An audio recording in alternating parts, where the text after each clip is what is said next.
S ವೀಕ್ಷಕರೇ, ಇವತ್ತಿನ ಕಾರ್ಯಕ್ರಮದ ಮುಖಾಂತರವಾಗಿ ಯುಗಾದಿ ಹಬ್ಬದ ಆಚರಣೆ ಕುರಿತಾಗಿ ನಾವು ತಿಳಿಸ್ಕೊಡ್ತಾ ಇದ್ದೀವಿ.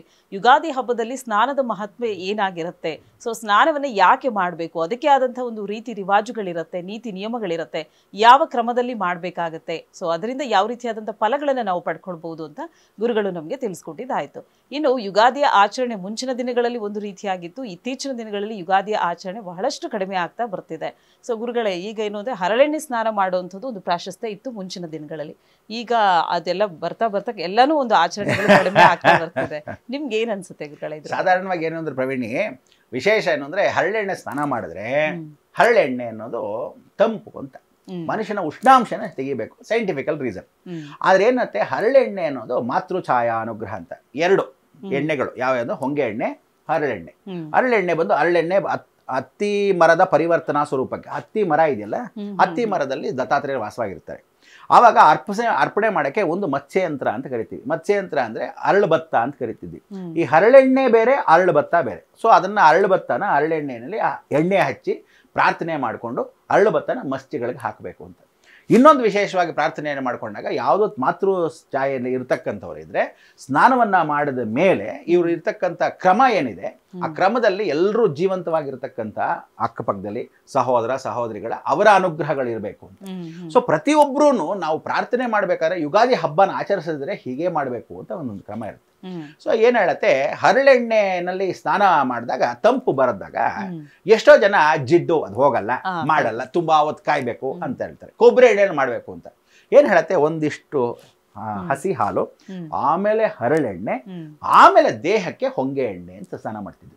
ಹೊಂಗೆ ಎಣ್ಣೆ ಬೀಜ ಸಿಗಲ್ಲ, ಹೊಂಗೆ ಎಣ್ಣೆಯಲ್ಲಿ ಯಾರು ಎಣ್ಣೆ ತರಲ್ಲ. ಇಲ್ಲ, ಹರಳೆಣ್ಣೆಯನ್ನು ದೇಹಕ್ಕೆ ಹಚ್ಚಿದಾಗ ಏನಾಗುತ್ತೆ, ನಮ್ಮ ಪೋರ್ಸ್ ಅಲ್ಲಿ ಇರ್ತಕ್ಕಂಥ ತಂಪು ವಾತಾವರಣ. ಅದು ಏನು, ತಿಂಗಳಿಗೆ 2 ಸಲ ಫಸ್ಟ್ ಕ್ಲಾಸ್ ಆಗಿ ಆಮ್ಶಂಕೆ ಅಂದ್ರೆ ಏನು ಅಂದ್ರೆ ಎಲ್ಲರೂ ಬೇದಿಗಳಿಗೆ ತಗೊಂಡ್ಬಿಡ್ತಿದ್ರು.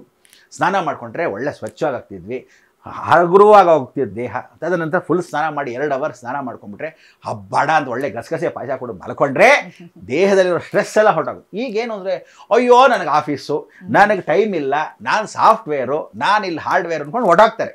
ಇವ್ರಿಗೆಲ್ಲ ಏನಾಗಿದೆ, ಬ್ಯೂಟಿ ಕಾನ್ಷಿಯಸ್ ಹೊರಟಾಗಿರುತ್ತೆ. ಎಣ್ಣೆ ನೋಡು, ಇವತ್ತಿಗೂ ಕೇರಳಲ್ಲಿ ನೀನು ನೋಡು ಹೋಗು, ಎಲ್ಲವೂ ಕೊಬ್ಬರಿ ಎಣ್ಣೆನ ಉಪಯೋಗಿಸ್ತಾರೆ. ಅಡುಗೆಯಿಂದ ಹಿಡಿದು ತಲೆಯಿಂದ ಹಿಡಿದು ಅವ್ರ ಕೂದಲು ಕಪ್ಪಗಿರುತ್ತೆ, ದೇಹ ಯಾವಾಗಲೂ ಕಪ್ಪಗಿದ್ರೂ ಶೈನಿಂಗ್ ಇರುತ್ತೆ. ವಿಶೇಷವಾಗಿ ಯಾವ ರೋಗಗಳು ಬರಲ್ಲ, ಸ್ಕಿನ್ ಡಿಸೀಸ್ ಮೊದಲೇ ಬರಲ್ಲ. ಅಡುಗೆ ಆಚರಣೆಗಳ ಒಳಗೆ ಹೋದಾಗ ಜೀರ್ಣಶಕ್ತಿ ಚೆನ್ನಾಗಾಗುತ್ತೆ. ಇದನ್ನೆಲ್ಲ ಮಾಡಲ್ಲ. ಹಬ್ಬದಲ್ಲಿರ್ತಕ್ಕಂಥ ವಾತಾವರಣ ಹರ್ಷಣದ ಸ್ನಾನವನ್ನು ಮಾಡಿಸ್ಬೇಕು. ಸೊ ಹೆಣ್ಣು ಮಕ್ಕಳು ಹರ್ಷಣ ಹಚ್ಕೊಂಡು ಸ್ನಾನ ಮಾಡಬೇಕು. ಹರ್ಷಣ ಹಚ್ಕೊಳ್ಳೋದೇನಕ್ಕೆ ಅಂದರೆ, ಹರಳೆಣ್ಣೆ ಹಚ್ಕೊಂಡಾಗ ಹರ್ಷಣ ಚೆನ್ನಾಗಿ ಮೇಜ್ ಮೆತ್ಕೊಳ್ಳುತ್ತೆ. ಮೆತ್ಕೊಂಡಾಗ ಅಟ್ಲೀಸ್ಟ್ ಮಂಗಳವಾರ, ಅಟ್ಲೀಸ್ಟ್ ಶುಕ್ರವಾರ, ಭಾನುವಾರ ಸ್ನಾನ ಮಾಡಿದ್ರೆ ಅವಳಿಗೆ ಯಾವ ಕ್ರಿಮಿಕೀಟಗಳು ಬರಲ್ಲ. ಯಾವ ಕ್ರಿಮಿಕೀಟಗಳು ಅಂದ್ರೆ ಶುದ್ಧವಾಗಿರ್ತಾಳೆ ಅಂತ. ಅಯ್ಯೋ ನನ್ನ ಬ್ಯೂಟಿ ಕಾನ್ಷಿಯಸ್, ನಾನು ಮಾರಮ್ಮ ಕಂಡಂಗೆ ಕಂಡುಬಿಡ್ತೀನಿ ಅಂತ ಇವಳು ಯಾವಳು ಹಚ್ಕೊಳ್ಳೋದೇ ಇಲ್ಲ ಈ ನಡುವೆ ಅರ್ಶನ. ಏನ್ ಮಾಡ್ತೀಯಾ? ಸೊ ಅರ್ಶನ ಹಚ್ಕೊಂಡಾಗ ಏನಾಗುತ್ತೆ, ಪರಪುರುಷ ಕಾಮ ದೃಷ್ಟಿ ಅವಳ ಮೇಲೆ ಬರಲ್ಲ. ಇವಳು ದೇವತೆ ಕಂಡಂಗೆ ಕಂಡಾಗ ಅವನಿಗೆ ಕೆಟ್ಟ ದೃಷ್ಟಿ ಬರಲ್ಲ ಅನ್ನೋದಕ್ಕೆ ಆ ಕಾಲದಲ್ಲಿ ಮಾಡ್ತಿದ್ರು. ಕೈ ತುಂಬಾ ಬಳೆ ಹಾಕೊಂಡ್ರೆ ಕೇತು ದೋಷ ಪರಿವರ್ತನೆ, ಪರಪುರುಷ ಕಾಮ ದೃಷ್ಟಿ ಅವಳ ಮೇಲೆ ಬೀಳದಿರ್ಲಿ ಗಾಜಿನ ಬಳೆಗಳು ಹಾಕೋದು, ಪ್ಲಾಸ್ಟಿಕ್ ಗಿಸ್ಟಿಕ್ ಹಾಕಿದ್ರೆ ಕಾಮದೃಷ್ಟಿ ಬಂದೇ ಬರುತ್ತೆ ಅಂತ ಹೇಳ್ತೀವಿ. ಆಮೇಲೆ ಸಿಂಧೂರ ಅರವಿಂದ ಅಂತ ಹೇಳಿ ಸಿಂಧೂರ ಹಚ್ಕೊಳ್ತಕ್ಕಂಥದ್ದು ಮದುವೆ ಆದವ್ರು ಮಾತ್ರ ಸಿಂಧೂರ ಹಚ್ಕೋಬೇಕು, ಮದುವೆ ಆಗದಿದ್ದವ್ರು ಸಿಂಧೂರ ಹಚ್ಕೊಳ್ಳೋದಿಲ್ಲ. ಇವ್ರು ಫ್ಯಾಷನ್ಗೆ ಎಲ್ಲಂದ್ರೆ ಸಿಂಧೂರ ಹಚ್ಕೊಂಡು ಹೋಗ್ತಿರ್ತಾರೆ. ಅಂದ್ರೆ ಆ ಕಾಲದಲ್ಲಿ ಏನ್ ಹೇಳೋರು ಅಂದ್ರೆ, ದೊಡ್ಡ ಬಾರ್ಡರ್ ಪಂಚೆ ಹಾಕೊಂಡ್ರೆ ಗಂಡ ಹೆಂಡತಿ ಬದುಕಿದ್ದಾರೆ ಅಂತ. ಗಂಡ ಆಗ್ಲಿ ಹೆಂಡತಿ ಆಗ್ಲಿ ದೊಡ್ಡ ಬಾರ್ಡರ್, ಹೆಂಡತಿ ಸತ್ತೋಗಿದ್ದಾಳೆ ಅಂದ್ರೆ ಸ್ಮಾಲ್ ಬಾರ್ಡರ್ ಹಾಕೊಂಡ್ಬಿಡ್ತಿದ್ದ, ವೈಟ್ ಪಂಚೆನ ಹಾಕೊಂತಿದ್ದ. ಸೊ ಅದ್ರಲ್ಲೇ ಗೊತ್ತಾಗ್ತಿತ್ತು ಓ ಹೆಂಡತಿ ಇಲ್ದಿದ್ದವನು. ಕೋಲ್ ಕೊಟ್ಬಿಡೋರು. ಯಾಕೆ ಕೋಲ್ ಕೊಡೋರು ಅಂದ್ರೆ, ಮದುವೆ ಆಗದ ಸಮಯದ ಕೋಲ್ ಯಾಕೆ ಕೊಡ್ತಾರೆ ಅಂದ್ರೆ, ನನ್ನ ಆಧಾರ ಹೊಟ್ಟೋಯ್ತು, ನಾನು ನಿರಾಧಾರ ಆಗಿರೋದು ಈ ಆಧಾರ ಕೋಲು. ಹೆಣ್ಣು ಮಕ್ಕಳಿಗೆ ದೊಡ್ಡ ಬಾರ್ಡರ್ ಇಲ್ಲ, ಚಿಕ್ಕ ಬಾರ್ಡರ್ ಹಾಕೊಂಡು ಯಾವ ಸೀರೆ ಬೇಕಾದ್ರೆ ಉಟ್ಕೋಬಹುದು. ಸಿಂಧೂರ ಹಾಕೊಂಡ್ರೆ ಇವಳು ಮದುವೆ ಆಗಿದ್ದಾಳೆ ಇಲ್ಲ. ಇದೆಲ್ಲ ದೂರದೃಷ್ಟಿಯಲ್ಲಿ ಸೂಕ್ಷ್ಮತೆ ಆ ಕಾಲದಿತ್ತು. ಸೊ ಹಣ್ಣೆ ಸ್ನಾನ ಮಾಡಿದಾಗ ನೀನು ಎಣ್ಣೆ ಮುಖ ಇರ್ತಿರ್ಲಿಲ್ಲ, ನಿನ್ನ ಯಾವುದೇ ಕಾಂತಿಗಳು ಹೊರಭಾಗದಲ್ಲಿ ಕಾಣಿಸದೇ ಇರತಕ್ಕಂಥ ನ್ಯಾಚುರಲ್ ಆಗಿರ್ತಿತ್ತು. ಸೊ ಅದಕ್ಕೋಸ್ಕರ ಹರಳೆಣ್ಣೆ ದೇಹದಲ್ಲಿ ಹಚ್ಕೊಳ್ದೇ ಇರೋ ಈ ನಡುವೆ ಇವ್ರು ಹಚ್ಕೊಳ್ದ ಉಷ್ಣ, ಕೂದಲು ಉದ್ರೋಗುತ್ತೆ, ಯಾವಾಗಲೂ ಹೀಟು, ಕೂತ್ಕೊಂಡು ಕೆಲಸ ಮಾಡ್ತಾರೆ, ಗಾಡಿಲಿ ಪ್ರಯಾಣ ಮಾಡ್ತಾರೆ, ಪ್ರಯಾಣಗಳು ಮಾಡ್ತಾ ಇದ್ದಾಗ ರೋಗ ರುಜಿನಗಳು ಹೆಚ್ಚು, ಊಟ ಒಳಗೆ ಹೋಗಲ್ಲ, ಲಿವರ್ ಇನ್ವರ್ಟೆಡ್ ಆಗ್ಬಿಡುತ್ತೆ, ಜೀರ್ಣ ಶಕ್ತಿ ಮೊದಲೇ ಬರಲ್ಲ. ಸೊ ಇದಕ್ಕೆಲ್ಲ ಕಾರಣ ಗ್ಯಾಸ್ಟ್ರಿಕ್ ಆಗೋದ್ರಿಂದ ಹಾರ್ಟ್ಗೆ ಪ್ರಾಬ್ಲಮ್ಗಳು ಬೇಗ ಆಗುತ್ತೆ, ಆಯುಸ್ಸು ಕ್ಷೀಣಿಸುತ್ತೆ.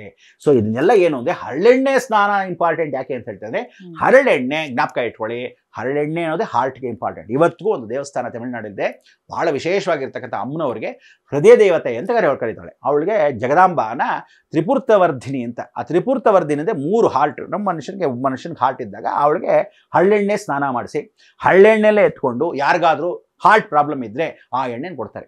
ಆ ಹಾರ್ಟ್ನ ಒಳಗೆ ತಗೊಂಡಾಗ ಆ ಎಣ್ಣೆನ ಪ್ರಸಾದವಾಗಿ ಸ್ವೀಕರಿಸಿದಾಗ ಅವ್ರಿಗೆ ಹಾರ್ಟ್ ಪ್ರಾಬ್ಲಮ್ ಹೋಗುತ್ತೆ ಅಂತ. ಇದೆಲ್ಲ ಬಹಳ ವಿಶೇಷ. ಸೊ ಇದನ್ನ ಅವ್ರು ತೋರಿಸಿದಾಗ ಮನುಷ್ಯನಿಗೆ ಹಾರ್ಟ್ ಅಟ್ಯಾಕ್ ಇಂದ ದೂರ ಆಗಬೇಕು ಅಂದ್ರೆ ಹರಳೆಣ್ಣೆ ಸ್ನಾನ ಮಾಡುವಂತ ಮೊದಲು ಕಾಲದಿಂದ ಹೇಳೋರು. ತಂಪು ದೇಹಕ್ಕಾಗೋದು ಇಂಪಾರ್ಟೆಂಟ್.